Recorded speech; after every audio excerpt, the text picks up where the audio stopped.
अस्सलामु अलैकुम भाइयों और बहनों। आज मैं एक बहुत महत्वपूर्ण मुद्दे पर बात करना चाहता हूं जो हमारे भारतीय मुसलमानों में काफी आम हो गया है। अतिशयोक्ति, एक्सट्रीमिज्म या एग्जैजरेशन की समस्या। हम देखते हैं कि कई बार हमारे समाज में धार्मिक मामलों में इतनी अतिरंजना की जाती है कि छोटी छोटी बातें बड़े झगड़ों में बदल जाती हैं।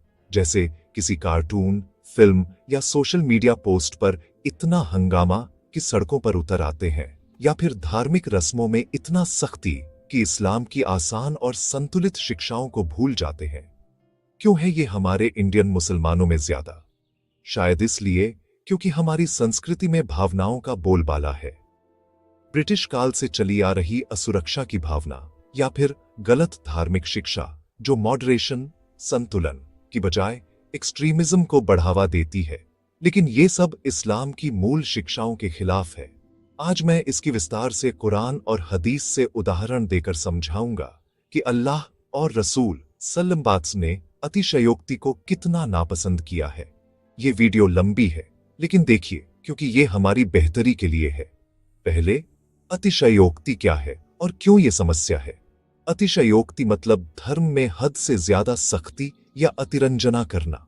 जैसे हर छोटी बात को कुफ्र या बिदत कहकर लड़ाई मोल लेना, या फिर इतनी कट्टरता कि दूसरे मजहबों से नफरत फैलाना।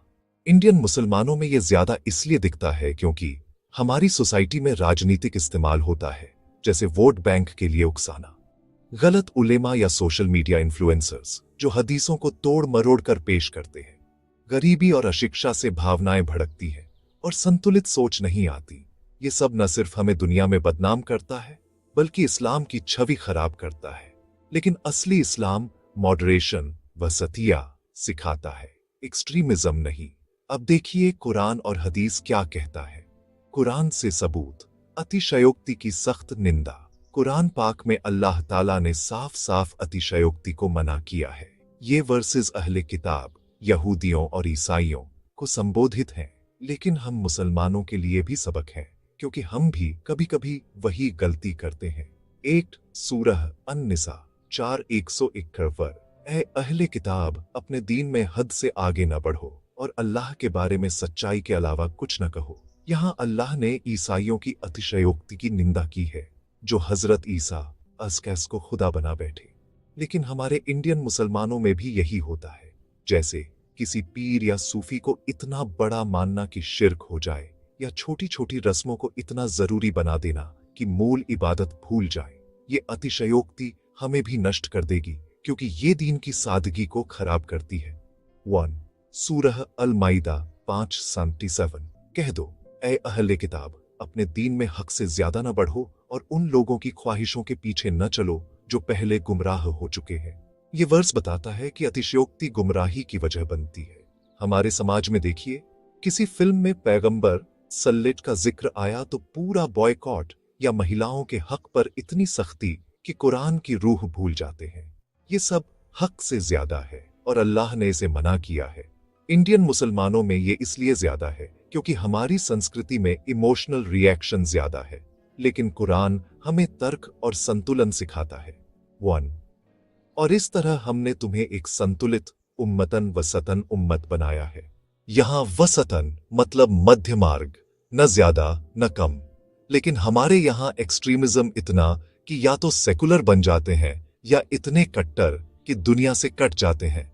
ये वर्स की मुखालफत है। इंडियन कंटेक्स्ट में जैसे ब्लास्फेमी लॉ के नाम पर हिंसा, ये संतुलन नहीं, अतिशयोक्ति है जो हमें दुनिया में अलग थलग कर देती है। इन वर्सेस से साफ है कि अल्लाह एक्सट्रीमिज्म को पसंद नहीं करता। ये हमें चेतावनी है कि धर्म में अतिरंजना न करो, वरना गुमराह हो जाओगे। हदीस से सबूत, रसूल सल्लल्लाहु की सख्त चेतावनी। हदीसों में रसूल अल्लाह सल्लल्लाहु ने एक्सट्रीमिज्म को हलाकत, नाश कहा है। ये हमारे लिए आईना है, क्योंकि इंडियन मुसलमानों में ये समस्या कल्चरल मिक्सअप से बढ़ी है। वीन हजरत अब्दुल्लाह इब्न मसूद रजीम से रिवायत है कि रसूल सल्लल्लाहु अलैहि वसल्लम ने 3 बार फरमाया, वे लोग हलाक हो गए जो अतिशयोक्ति करते हैं। ये हदीस सीधे एक्सट्रीमिज्म की निंदा करती है।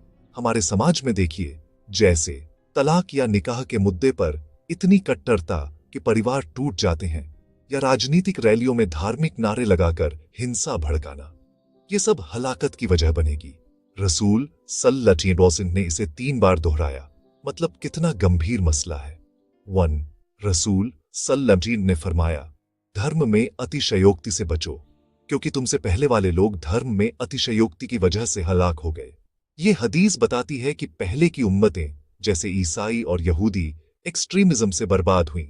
इंडियन मुसलमानों में यही हो रहा है, जैसे कश्मीर या CAA जैसे मुद्दों पर इतनी अतिरंजना कि शांतिपूर्ण विरोध की बजाय हिंसा हो जाती है। ये हदीस हमें चेताती है कि ये रास्ता नाश का है, न कि जीत का। 1. रसूल सल्लल्लाहु अलैहि वसल्लम ने फरमाया, ये दीन आसान है, जो कोई दीन में सख्ती करेगा वो उसे हरा देगा। इसलिए संतुलन अपनाओ, खुशखबरी सुनाओ और सुबह शाम की मेहनत पर भरोसा करो। यहाँ सख्ती मतलब एक्सट्रीमिज्म। हमारे यहाँ महिलाओं की शिक्षा या काम पर इतनी पाबंदी कि वो पिछड़ जाती हैं, जबकि कुरान उन्हें हक देता है। या फिर रोजे में इतनी सख्ती कि सेहत खराब हो जाए। रसूल सल्लल्लाहु अलैहि वसल्लम ने कहा, दीन आसान है न कि बोझ। इंडियन कल्चर में ये मिक्स होकर एक्सट्रीमिज्म बन जाता है, जो हदीस की मुखालफत है। 1. एक और हदीस तिरमिजी, रसूल सल्लल्लाहु अलैहि वसल्लम ने फरमाया, धर्म में आसानी करो, मुश्किल मत करो, शांति दो, नफरत मत फैलाओ। ये हमें मॉडरेशन सिखाती है, लेकिन हमारे समाज में सोशल मीडिया पर फेक न्यूज शेयर करके अतिरंजना करना आम है, जो नफरत फैलाती है। ये हदीस की सीधी नाफरमानी है। नतीजा, मॉडरेशन अपनाओ, एक्सट्रीमिज्म छोड़ो भाइयों। इंडियन मुसलमानों में अतिशयोक्ति इसलिए ज्यादा है क्योंकि हम कुरान और सुन्नत से दूर हो गए हैं। राजनीति, मीडिया और गलत तालीम ने हमें इमोशनल बना दिया है, लेकिन ऊपर के वर्सेस और हदीस से साफ है कि अल्लाह और रसूल ने इसे हराम ठहराया है। ये हमें हलाक कर देगी, जैसे पहले की उम्मतों को किया। इसीलिए संतुलन अपनाओ, विरोध करो लेकिन शांतिपूर्ण, इबादत करो लेकिन आसान तरीके से, और दूसरे मजहबों से मोहब्बत रखो। याद रखो, इस्लाम शांति का दीन है, न कि जंग का।